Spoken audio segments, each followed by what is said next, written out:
Hello and welcome to this week's Power Engineering International newscast. I'm Dermot Williams. In this week's PEI news, Russia accused of disrupting Swedish-Lithuanian electric power cable. Berlin announces a new energy efficiency program. Vestas in highest order backlog ever. And Japanese firms look to bid for Polish nuclear power plant construction. The Swedish and Lithuanian governments have registered protests with Moscow over what they say is disruptive behaviour by Russian naval ships in the Baltic Sea, which is frustrating efforts to lay the Nordbalt power cable.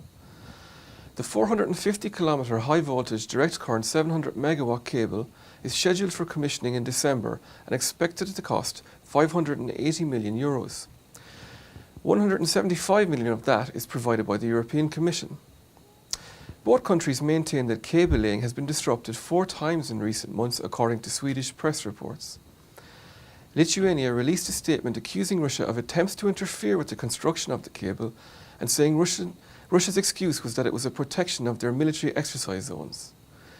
The cable runs from Klaipėda in Lithuania to Nordbalt on Sweden's east coast, and its purpose is to improve Lithuanian and Scandinavian trading on electricity markets and to increase the security of power supply to both the Nordics and Lithuania. Germany's Federal Ministry for Economic Affairs and Energy has announced a new energy efficiency incentive programme providing support for 165 million per year. The programme will replace a previously proposed tax incentive regime for energy efficient renovations that could not be agreed on with the lender or federal states.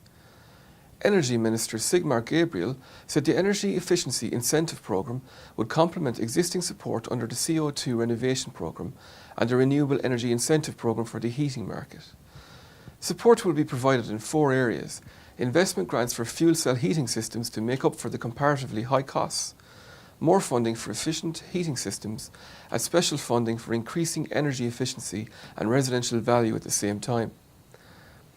Promoting the energy efficiency of buildings is a core element of the National Energy Efficiency Action Plan. Starting in 2015, the German government wants to spend €1 billion over a period of 5 years to provide tax reductions for owners of private homes and apartments.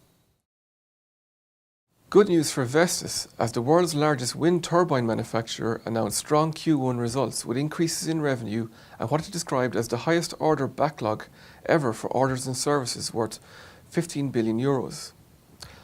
Vestas CEO Anders Runevad said the company has posted revenues of €1.5 billion, an 18% increase for Q1 of 2015, helped by strong performances in Europe and the Americas. This helped the company bank €79 million, an increase of €39 million. Looking ahead, Vestas revenue is expected to be a minimum of €7.5 billion compared to minimum €6.5 billion last year. In terms of sales, Vestas said orders were at 1.75 gigawatt in the first quarter of 2015, standing at €7.5 billion on the 31st of March. Japan's Hitachi, Toshiba and Mitsubishi are eyeing up bids to develop what will be Poland's first nuclear power plant. A Polish Treasury Ministry statement quoted Japanese Deputy Economy, Trade and Industry Minister Yasuki Tagaji as making the comments after he met Poland's Deputy Treasury Minister Zdzisław Gawlik on Tuesday. The project, expected to cost between $10 billion and $15 billion, was first proposed in 2009 as part of a drive to find alternatives to coal-fired power. Since then, it has been delayed as falling power prices weakened its economic case, and Japan's 2011 Fukushima nuclear accident hit public support. Poland's state-controlled power utility, PGE, is the leader of a consortium of Polish firms formed to undertake the project. That's all from this week's newscast. Our most popular discussion on Power Engineering International LinkedIn right now centres around the news that the Austrian government is set to produce its official challenge to the European Commission in connection with Hinkley Point nuclear power plant. For PEI, I'm Dermot Williams. Tune in for more next week.